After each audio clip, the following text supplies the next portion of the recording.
తాకట్టులో ఉన్న బంగారాన్ని విడిపించి ఆ రోజున్న మార్కెట్ ధర కట్టి మిగిలిన డబ్బును మీకు అందిస్తుంది ఎస్వీఎస్ గోల్డ్.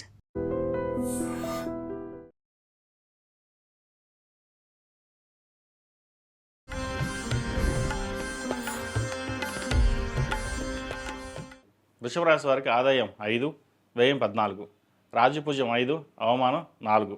కృత్తికా నక్షత్రం 2, 3, 4 పాదాలు, రోహిణి నక్షత్రం 4 పాదాలు, మృగశిర నక్షత్రం 1, 2 పాదాలు, అదేవిధంగా ఈ ఊ ఏ ఓ వా వి వు వే ఓ అన్న అక్షరాలతో తమ పేరు మొదట గలవారు వృషభ రాశికి చెందినవారు. వృషభ రాశి వారికి ఈ సంవత్సరం చాలా అనుకూలంగా ఉంది.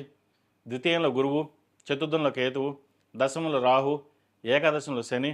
ఈ రాశి వారికి ముఖ్యమైన గ్రహం అయినటువంటి శని భగవానుడు సంవత్సరం మొత్తం కూడా శుభస్థానంలో ఉంటారు, అనగా లాభస్థానంలో మీన రాశిలో ఉంటారు. గురువు జూన్ 2వ తేదీ వరకు ద్వితీయ స్థానంలో ఉండి తర్వాత తృతీయ స్థానంలోకి మారుతారు. అలాగే రాహు దశమ స్థానం నుండి భాగ్యంలోకి, కేతువు చతుర్థ స్థానం నుండి తృతీయ స్థానంలోకి డిసెంబర్ 5వ తేదీన మారుతారు. ఈ ప్రధానమైన గ్రహాలు స్థానాలను అనుసరించి ఈ సంవత్సరం రాశి ఫలితాలు తెలియజేయడం జరిగింది.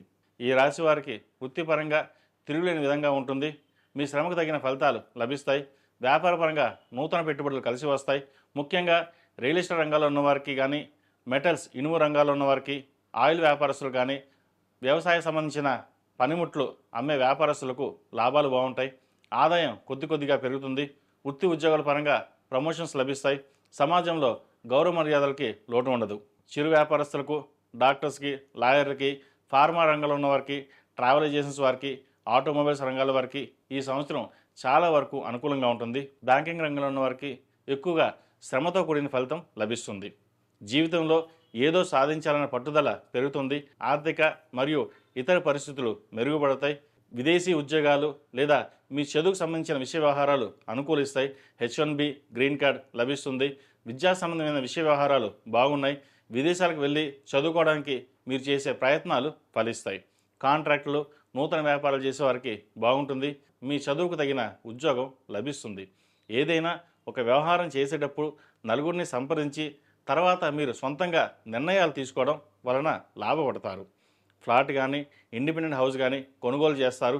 షేర్ మార్కెట్కి దూరంగా ఉండడం చెప్పదగినది. ఫిక్స్డ్ డిపాజిట్, మ్యూచువల్ ఫండ్స్ ద్వారా లాభాలు పొందగలుగుతారు.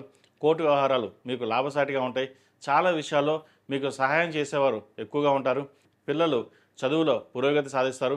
కుటుంబం కోసం ఎంత శ్రమించినప్పటికీ కుటుంబంలోని మీ విలువ తక్కువగా ఉంటుంది. మీ వల్ల బంధువర్గం లాభాలు పొందగలుగురు. షూరిటీ సంతకాల విషయంలో జాగ్రత్త వహించాలి. సాధ్యమైనంత వరకు సేవింగ్స్కి ప్రాధాన్యత ఇవ్వడం చెప్పదగిన సూచన. రాజకీయ రంగంలో ఉన్న వారికి పలుకుబడి పెరిగే సూచనలు ఉన్నాయి. ఇంటా బయట ఒత్తిడి ఉంటుంది. స్థిరాస్తి విషయంలో తండ్రితో కొద్దిగా విభేదాలు తలెత్తే అవకాశం గోచరిస్తోంది. మాట తొందరపాటు వలన ఇబ్బందులు ఏర్పడతాయి. సంవత్సరం ద్వితీయార్థం నుండి అనగా డిసెంబర్ 5 నుండి భాగ్యంలో రాహు, తృతీయంలో కేతు ప్రభావం వలన సంతాన విషయంలో కొన్ని జాగ్రత్తలు తీసుకోవాలి. కళా సంబంధమైన విషయాలలో, వృత్తి ఉద్యోగాలలో విశేషమైన ఆదరణ లభిస్తుంది. విదేశీ వ్యవహారాలు, కాంట్రాక్టులు కలిసి వస్తాయి. రుణాలు తీరుస్తారు. ప్రభుత్వ పరంగా, ప్రైవేట్ పరంగా రావాల్సిన బెనిఫిట్స్ పొందగలుగుతారు. రాజకీయ పరంగా వచ్చిన మార్పులు మీకు అనుకూలంగా మార్చుకుంటారు. చేసిన పొరపాట్లే మళ్ళీ చేయవద్దు. నిత్యం ఓం నమస్తే ఒత్తులతోటి, నువ్వుల నూనెతోటి దీపారాధన చేయడం, అలాగే సుబ్రహ్మణ్య పాశుపత హోమం చేయించడం చెప్పదగిన సూచన. ఈ రాశివారు పంచముఖి రుద్రాక్ష ధరించడం చెప్పదగిన సూచన. ఈ రాశిలో నిర్మించిన విద్యార్థులు దక్షిణామూర్తి స్తోత్రం పఠించడం చెప్పదగినది. దక్షిణామూర్తి రూపుని మెడలో ధరించాలి. విద్యార్థులు చదువుపై ఎక్కువగా శ్రద్ధ పెట్టవలసి ఉంటుంది. ఉద్యోగ ప్రయత్నాలు కొన్ని ప్రయత్నాల తర్వాతనే సఫలమవుతుంది. H1B వీసా, గ్రీన్ కార్డ్ కోసం చేసే ప్రయత్నాలు కలిసి వస్తాయి. స్టూడెంట్స్ లోన్ మంజూరు అవుతుంది. ఏదైనా సరే ఒక చోట స్థిరంగా ఉండి స్థిరమైన ఆలోచనతో ముందుకు వెళ్ళాలి.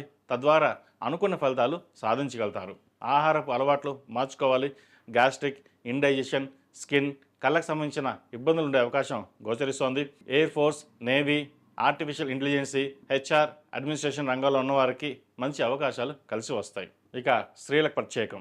ఈ రాశిలో నిర్మించిన స్త్రీలకు కాలం అనుకూలంగా ఉందని చెప్పొచ్చు. అన్ని విధంగా అనుకూలమైన ఫలితాలు గోచరిస్తున్నాయి. ఉద్యోగస్తులకు, వ్యాపారస్తులకు మానసికంగా ప్రశాంతమైన వాతావరణం లభిస్తుంది. ఉద్యోగంలో ఉన్న చికాకులు తొలగిపోతాయి. వ్యాపారపరంగా మీరు తీసుకున్న నిర్ణయాలు కలిసి వస్తాయి. వ్యాపారాన్ని అభివృద్ధి పదంలో నడిపించడానికి విశేషంగా కృషి చేస్తారు. దానికి తగినట్టుగా లాభాలు అందుకుంటారు. ఏదైనా సరే ఒత్తిడి లేకుండా పూర్తవదని గ్రహించగలుగుతారు.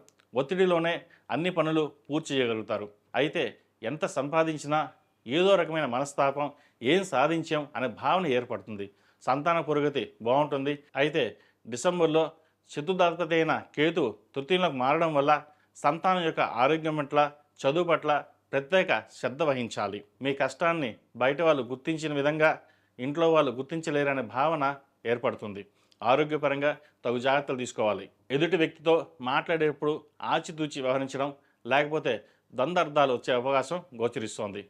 ఉద్యోగంలో మీపై దుష్ప్రచారం చేసే వారుంటారు, జాగ్రత్త వహించండి. మెకానికల్, చిరు వ్యాపారస్తులకు, పప్పు దినుసు వ్యాపారస్తులకు, హోటల్ వ్యాపారస్తులకు, నిత్యావసర సరుకులు అమ్మేవారికి, బ్యూటీషియన్స్, ఫ్యాషన్ డిజైన్ రంగంలో ఉన్నవారికి, వ్యవసాయ ఉత్పత్తుల రంగంలో ఉన్నవారికి, హోమియో రంగంలో ఉన్నవారికి, డెంటిస్ట్, ఈఎన్టీ వృత్తిలో ఉన్నవారికి, మొదలైన వ్యాపారం చేసేవారికి ఈ సంవత్సరం కలుసుబడిదనంగా ఉంటుంది. రాజకీయ రంగం వారికి విశేషమైన ఆదరణ లభిస్తుంది. ఈ రాశివారు ప్రతినిత్యం లక్ష్మీ తామర వృత్తులతో దీపారాధన చేయడం, ప్రతి బుధవారం నాడు జిల్లేడు వృత్తులతో గణపతి స్వామి వారికి పూజ చేయడం అనేది చెప్పదగిన సూచన. ఈ సంవత్సరం ప్రథమార్థంలో సుబ్రహ్మణ్య పాశుపత హోమం, ద్వితీయార్థంలో రుద్రపాశుపత హోమం చేయించడం చెప్పదగిన సూచన. ఐఏఎస్, ఐపీఎస్ రంగాల్లో ఉన్న వారికి విశేషమైన ఆదరణ లభిస్తుంది. అయితే సిబిఐ వల్ల కోర్టు పరంగా కొన్ని ఇబ్బందులు ఎదుర్కోవాల్సిన పరిస్థితి కూడా లేకపోలేదు. ఇది కొద్దిమంది విషయంలో మాత్రమే, అందరికీ కాదు. ప్రభుత్వ రంగంలో ఉన్న వారికి ప్రతి విషయంలోనూ జాగ్రత్తలు తీసుకోవాల్సి ఉంటుంది. మొత్తం మీద ఈ సంవత్సరం వృషభ రాశి వారికి చాలా వరకు అనుకూలంగా ఉందని చెప్పవచ్చు.